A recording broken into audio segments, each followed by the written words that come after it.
La bêta 4 d'iOS 26 est disponible pour votre iPhone. Dans cette nouvelle vidéo, on va faire le point sur toutes les nouveautés ainsi que les correctifs de bugs que cette bêta apporte. Vous allez voir, il y a plein de petits trucs assez cool avec cette bêta. Comme d'habitude, si jamais ce type de contenu vous plaît, n'hésitez pas à vous abonner pour ne pas manquer les prochaines vidéos. Donc la nouvelle bêta, la voici, donc iOS 26 bêta 4 qui est disponible depuis hier, donc le mardi 22 juillet. Assez inhabituel pour Apple de sortir une bêta d'ailleurs un mardi, et la bêta publique devrait arriver bientôt, mais ça on en reparlera à la fin de la vidéo. Donc comme vous pouvez le voir ici, iOS 26 bêta 4, elle fait 5,63 Go ici sur mon iPhone 16 Pro Max, et comme d'habitude la taille pourra varier en fonction de l'iPhone que vous avez, ainsi que de la bêta que vous aviez juste avant. Pour la version exacte du logiciel, on se rend dans les réglages, et comme on peut le voir ici, c'est la version 23A5297i, et l'une des premières choses qui a changé lorsque j'ai fait la mise à jour, et bien c'est tout simplement mon fond d'écran, car si jamais on se rend ici dans les collections de fonds d'écran et qu'on fait personnaliser,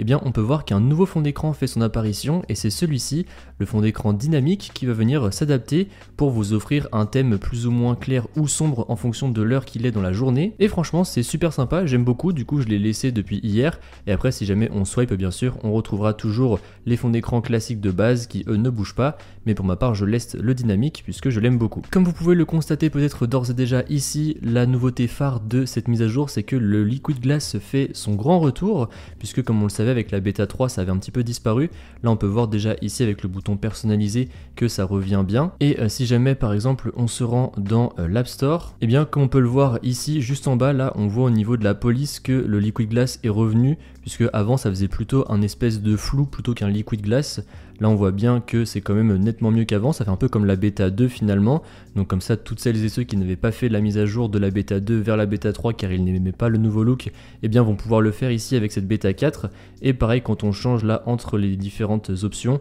on peut voir que ça fait vraiment plus Liquid Glass et plus simplement un espèce de flou comme on avait juste avant. Même ici dans la bibliothèque de la musique sur l'application Apple Music, on peut voir que là aussi ça a changé, puisque là pareil ça ne fait plus simplement un flou, on retrouve vraiment de nouveau cet effet Liquid Glass. Et en plus j'ai l'impression qu'ils l'ont un peu amélioré, donc franchement j'aime beaucoup. Et pareil si jamais on regarde dans le centre de contrôle, au niveau de ici scène ou accessoires, on peut voir que juste derrière ça reprend les couleurs de mon icône de mail et de YouTube, donc c'est quand même nettement plus sympa que l'espèce de flou qu'on avait avant. Pareil ici pour scène et accessoires. Après ce qui est curieux c'est que comme vous voyez on a l'impression que tout là ça fait l'effet Liquid Glass, mais ici ça refait un peu l'effet de flou, donc bon après je pense qu'il y a encore des petits ajustements à faire, et après on est qu'à la bêta 4 donc c'est normal. Et même si jamais on se rend sur Safari, par exemple ici sur le site d'Apple, on peut voir juste en bas au niveau de là où il y a les couleurs en multicolore, et bien qu'elles apparaissent juste derrière un petit peu en flou. Franchement c'est beaucoup plus sympa encore une fois que ce qu'on avait sur la bêta 3, donc j'espère qu'Apple va garder cette direction. L'autre chose qu'on peut le voir c'est qu'au niveau du Control Center ça s'assombrit toujours, mais là où ça s'assombrit quand même nettement plus qu'avant, c'est au niveau ici, au niveau des notifications, puisque on peut voir que c'est quand même beaucoup plus sombre que mon fond d'écran. Là vous voyez on a quand même un changement de luminosité entre les deux, et là où c'est pratique c'est que du coup pour lire les notifications, et bien c'est quand même nettement mieux comme ceci, puisque du coup on peut garder quand même le look Liquid Glass qui est très sympa, et pour autant on a un fond d'écran qui est légèrement assombri, donc franchement au niveau confort de lecture c'est nettement mieux comme ça je trouve. Et on a toujours cet effet très sympa quand on fait descendre le centre de notification, on voit déjà que c'est beaucoup plus sombre, et on voit le retour du Liquid Glass ici sur le côté avec le flou au niveau des icônes, c'est très très joli, et ça fait vraiment le Liquid Glass qu'Apple a présenté pendant sa keynote. On peut remarquer également un léger changement au niveau de l'icône de la caméra qui se trouve juste ici. Je vous mettrai un comparatif à l'écran, ça a très légèrement changé. Et en revanche l'autre chose qui change c'est que quand vous allez ouvrir la caméra pour la première fois, vous allez avoir cet écran qui vous explique un petit peu le nouveau design de l'application caméra, et donc tout simplement Apple l'a fait car encore une fois la bêta publique doit arriver incessamment sous peu. Si on retourne dans les réglages mais que cette fois-ci on descend jusqu'à Face ID et code, et bien on peut voir qu'ici ça change de look,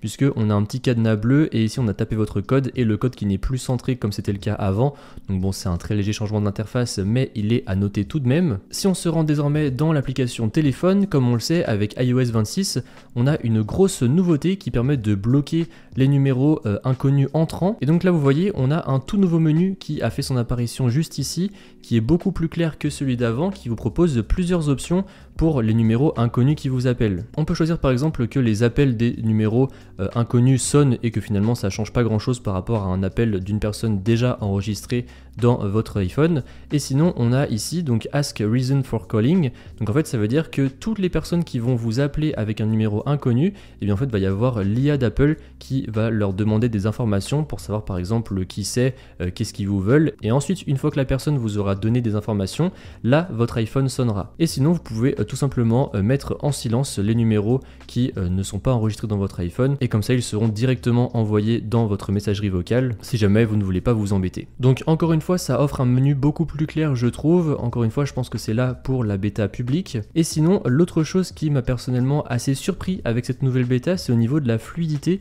parce que j'avais pas mal de problèmes de fluidité avec l'ancienne bêta. Je vais vous montrer par exemple cette vidéo. Donc ça c'était quelque chose que j'avais avec l'ancienne bêta, donc vous voyez c'est hyper lent, et pourtant c'est pas à cause de l'enregistrement d'écran parce que j'en mets tout le temps des enregistrements d'écran et ça n'a jamais lagué comme ça. Et ça c'est un bug que j'ai eu de nombreuses fois avec l'ancienne bêta, donc là maintenant ce n'est plus le cas. Et encore une fois je trouve ça beaucoup plus fluide, même au niveau de la batterie j'ai l'impression que c'est beaucoup mieux, puisque là depuis ce matin comme on peut le voir je suis encore à 38% de batterie, donc c'est mieux que ce qu'on avait avant encore une fois, même si là vu que je l'ai installé simplement depuis hier il est encore un peu tôt pour avoir un vrai recul, mais niveau fluidité et batterie ça semble être beaucoup mieux, donc je ne peux que vous recommander d'installer cette bêta 4. Donc voilà, comme vous l'avez vu, le Liquid Glass fait son grand retour, je pense pour le bonheur de la plupart d'entre vous, et comme je vous le disais, la bêta publique devrait arriver soit aujourd'hui, donc le mercredi 23 juillet à l'heure où je tourne cette vidéo, ou alors elle devrait arriver la semaine prochaine, ça va être à voir. De toute façon je vous tiendrai bien sûr au courant sur la chaîne, mais ce qui est sûr c'est qu'on est tout proche de son arrivée,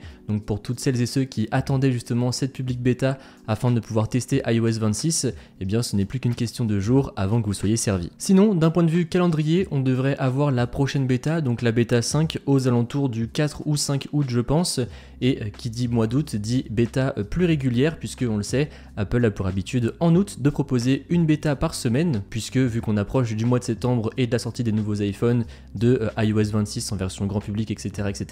les choses s'accélèrent tout le temps au mois d'août. Donc à partir du 4 août, on devrait donc avoir la 5e bêta ainsi que la bêta publique 2, ce qui fait qu'il nous resterait à peu près 5-6 bêtas avant la version officielle du mois de septembre. De toute façon, moi je vous tiendrai bien sûr au courant de tout ça sur la chaîne. N'hésitez pas vous à me dire dans les commentaires ce que vous avez pensé de cette nouvelle bêta, et moi je vous dis à maintenant dans une prochaine vidéo. Allez, salut!